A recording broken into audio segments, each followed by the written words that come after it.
Under this fractional reserve scheme, we inevitably become debt slaves to a ruling class of financial elite, not because they are better or smarter than anyone else, but because they have rigged the system to benefit themselves at the expense of most people on the planet. Catherine Austin Fitts is an expert on this issue. She was an Assistant Secretary of Housing and Urban Development under President George Bush Sr., and then an advisor to the Clinton administration. Let's set up a game of Monopoly and you want to buy Park Place. What I can continually do is just print money, give myself more money, lower the value of your money by printing more. No matter how hardworking you are or how successful you are, I can always end up buying you for free. So how come if you or I make up money, it's called counterfeiting, but if the banks do it, it's increasing the money supply? How did the banks get this power? This is Jekyll Island, where in 1910, representatives from the Rockefellers, Rothschilds, Morgans, and other private bankers gathered, secretly, to draft the legislation that would create the Federal Reserve. Ed Griffin literally wrote the book on what happened at Jekyll Island. Central banks are banking cartels which have gone into partnership with the respective governments in the countries where they operate. And they've been given monopolistic power over the creation of the nation's money supply. That's what the politicians handed to them as a gift, you might say, for the partnership. Now, in return, what did the bankers do for the politicians? They promised to create money out of nothing, now that they've got this legal power to do it anytime the government needs it. And since 2008, we've witnessed the greatest fake money printing run in recorded history. This financial sleight of hand disguises the costs, hides who's to blame, and leaves us as debt slaves working to pay off the bill.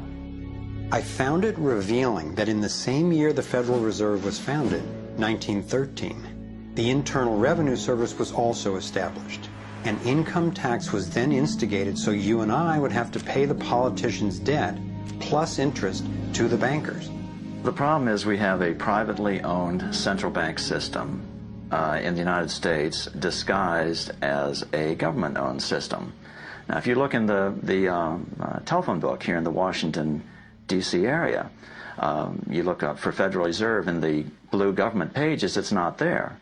It's in the white pages right next to Federal Express. It's a privately owned central bank. What is the proper relationship, what should be the proper relationship between a chairman of the Fed and a president of the United States? Well, first of all, the Federal Reserve is an independent agency, and that means basically that there is no other agency of government which can overrule actions that we take. There is no other agency of government which can overrule actions that we take. We have a private bank that prints money on behalf of the Treasury. The Federal Reserve prints money on a debt-based system which creates scarcity. But it puts a group of insiders in a position of having access to all the data about the economy when we don't. So you have a small group of bankers who understand the data on how the money works in the economy, and it gives them the ability to print money in a way that the insiders are protected and everybody else is drained.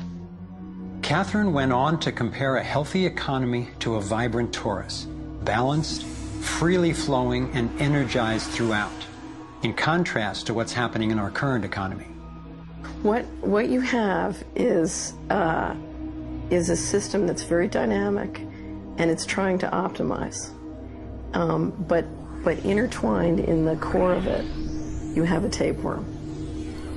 The way a tapeworm works in your body is it injects a chemical into your body that makes you crave what's good for the tapeworm and bad for you. You have a parasite that's very much manipulating and engorging itself at the expense of the whole. We live in a tapeworm economy where the financial elite are the tapeworm and they're feeding on us. And they don't like it when people blow their cover. After Catherine began exposing government corruption at the highest levels, the FBI raided her company and seized its assets. She was dragged through the courts for 10 years before being found innocent.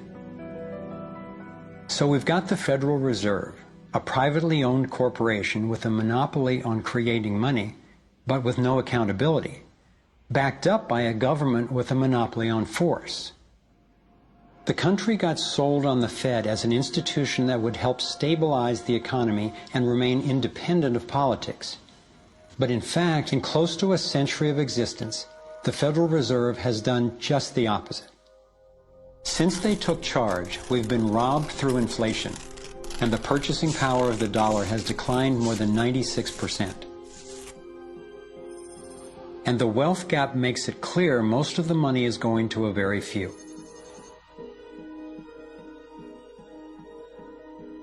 Only 16 years after the Federal Reserve was in power, America experienced the Great Depression. My research revealed that before the big crash in 1929, the elite bankers pulled their money out of the stock market. After the crash, they used that money to buy up cheap stocks and smaller failing banks for pennies on the dollar. Among the bankers who consolidated their wealth this way were the Rothschilds, Rockefellers, and Morgans. A similar scenario played out in the 2008 financial collapse, with the same bankers benefiting. In the years leading up to the collapse, the biggest banks, including Bank of America, Citigroup, and Chase, controlled by the Rothschilds, Rockefellers, and Morgans, were bundling and trading bad loans that they knew would eventually fail.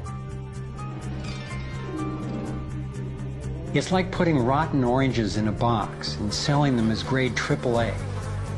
The bundlers of the debt knew it was only a matter of time before someone would open that box and see that the content was worthless, since they were the ones who packed the boxes in the first place. When the rotten oranges, what we hear about as unsound loans, derivatives, and credit default swaps, were finally discovered, everyone was impacted.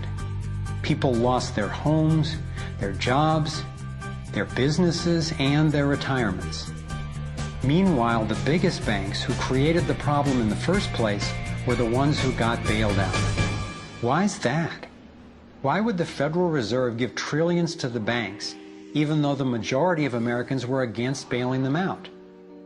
And why not help those most in need rather than the perpetrators of the financial collapse?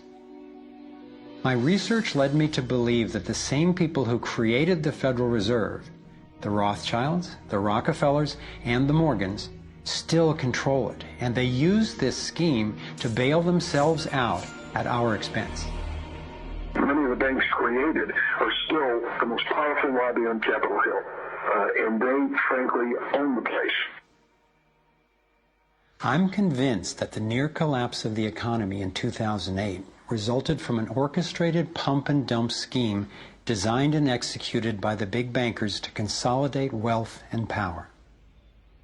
David Icke explains how he sees the Federal Reserve rigging the so-called business cycles. Stage one, it's like throwing a fishing line out.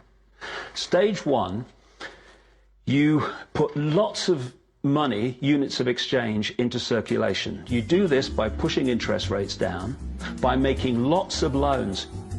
This is the part of the cycle we call a boom. Because there's lots of units of exchange in circulation, there's lots of money changing hands. That generates lots of economic activity. That generates jobs. And as more and more money is spent, there's more demand. So companies take out more loans of fresh air money to increase their production. People get confident in their everyday lives. Hey, you know, I work for this company, they've got lots of orders, it's really going great, my job's safe, I tell you what, we can have a bigger house. Then they start to change it. What they do is they pull the fishing line in. They push interest rates up. Now, fewer people, are taking out loans, and they make the criteria for having a loan from the bank stronger anyway. And also, now, as interest rates have gone up, a larger part of people's income is going to pay back the extra interest and not being circulated in buying things. Suddenly, there's nothing like as much money in circulation, and therefore, fewer things are being bought. Companies start to go down in terms of their profits, they start to shed jobs, and they start to go out of business. People lose their jobs, they can't pay the mortgage anymore of the big house they took out in the good times. Now what the banks are doing is starting to reel the fishing line in, because as they go bankrupt, companies and individuals, the banks get the real wealth, the property, the land, the resources that they had signed to them for lending merely figures on a screen. Now this economic cycle of fishing line out, fishing line back, lots of units in circulation, pull them in, has been going on for centuries. And what it's done, it's stolen and accumulated the real wealth of the world in the hands of the few.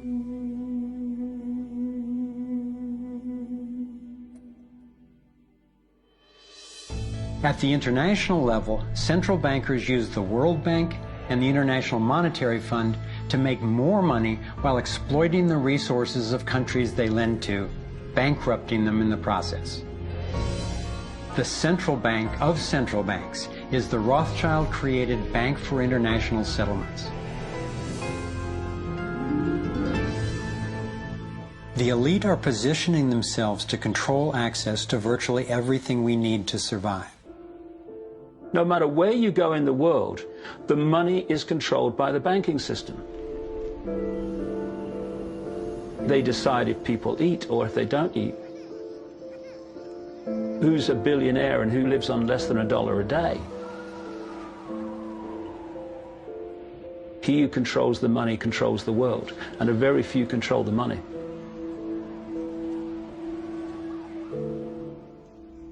At this point, my view of the world had been turned upside down. I was struggling with the realization that the failure and suffering of so many is actually success and fulfillment for a few. The elite central bankers who fooled the world into letting them create money. They already have vast fortunes, so what is their end game? What is their ultimate agenda?